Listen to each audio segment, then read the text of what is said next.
Hey folks, welcome to Butterfly Bricks, hope you're all well. In today's video, it's a wee challenge for me set by my youngest, who has taken an interest in old military vehicles and was keen to have a big old-fashioned tank to do battle with. I've not based it on anything in particular or used any photos, but as time went on during the build, it kind of took on a 1950s Soviet tank or 1940s World War II American light tank look, and it looks pretty cool. And this was built as a kind of rebuild of many parts from the Nexo Knights Fortrex, obviously the caterpillar tread being the main part.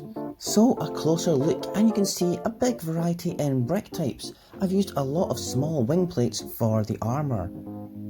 It moves very well on its tank tread, especially on carpet, and the turret rotates 360 degrees on a simple turntable. There's a radio antenna and a simple hatch mechanism to reveal the gunner in the top here. And if I lift these up, you can also get access to these bags. The main gun itself is on a ball and socket mixels joint. I quite like the way it trundles along here, very realistic, and the turret is really smooth and low down to the main body. The gun itself is made with 2 or 3 black rods connecting the grey barrels, and that stops it from snapping and breaking all the time. Around the back there's a wee bit of greebling for the engine exhaust and all that kind of stuff and the hydraulics. These jail bar pieces are quite effective, and I've got some printed tiles for the bumper too. Similarly, these train wheels and Technic cogs are pretty effective as well. Adjustable plate for the mud flaps here, and a few tools and a searchlight as well. And I've actually used printed pieces from the Star Wars T-16 Skyhopper with a dragon on it for a regiment logo or something. And the top comes off dead easy, which is important for the kids to get in and play. Inside we've got a wee engine area, there's some navigation stuff like a map and a radar, and there's tools as well, and very important, there is a stove, of course, for a pot of tea and soup. And an old-fashioned crate of shells with this lassie here. She's in charge of all that with her seat facing this way. There's actually quite a lot of usable space, which is really good for play. Now the turret is off, we can take a closer look. There's a lot of curved bricks and wing plates and a lot of studs on side build techniques here.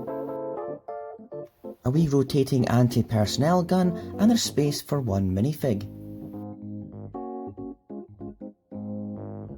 It's a bit easier to get them in when you've got smaller hands, unlike me.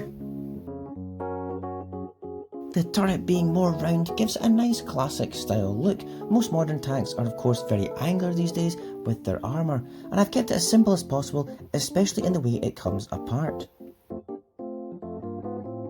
The Nexo Knights Fortrex had lots of grey parts, plates and tiles, which came in handy. I've used every link in the treads to make 2 equal sides, and that essentially determined how big I could actually make the tank. This is what I started out with. It's just a platform connected with Technic lengths. Once you've got some plates down as a foundation, it's just a bit of trial and error to get a crew area and fit a turret on top. As you can see, I've used 6 of those 90-degree chassis pieces to hold it all over the tank treads. I had to actually dust off the Fortrex plates that I used as they were on display for so long. At this stage the treads were still a bit loose as I hadn't figured it all out. You can see with the finished MOC how simple it is really, and I'll be honest, I'm not very good with Technic.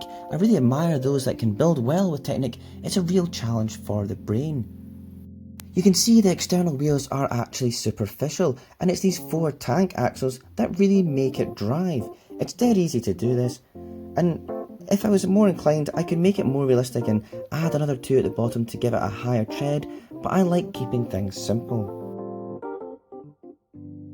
The wee gun on top is a mech joint in a flower pot with a wee screwdriver as the actual gun. Looks pretty cool though, I like it. Unfortunately, if I have this lassie with the shell standing up, I can't close the lid, so she'll have to sit down when driving. But in the front, the roof comes off and you can also remove this section to get the driver in, and there's loads of space for this fella in here, even with his hat on.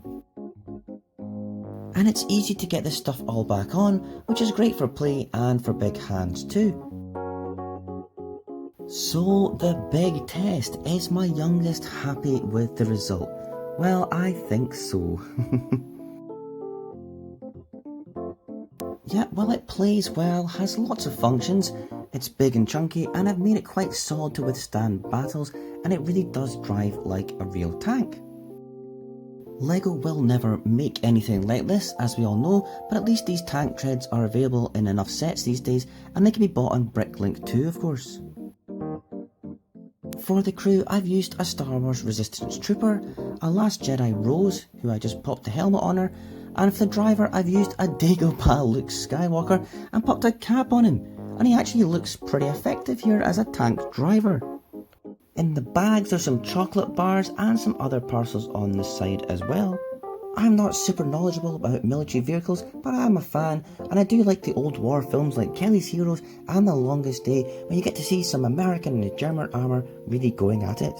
So it was pretty straightforward enough to do. I had the Fortrex, so that or any set with a caterpillar track, and I could give it a go. It's quite fun challenging yourself like this, and you know what, I might even make a wee half track or something else to go along with this as another wee side project. Let me know if you've made anything similar, especially if they're from that era. Hey, I'm still finding my feet with YouTube, and I really appreciate it if you made it this far. For more LEGO vehicle MOCs, click on this playlist here, and if you want to see more MOCs, money saving tips and all the good stuff, then subscribe to the channel for future content and hit the notifications bell too. Bye!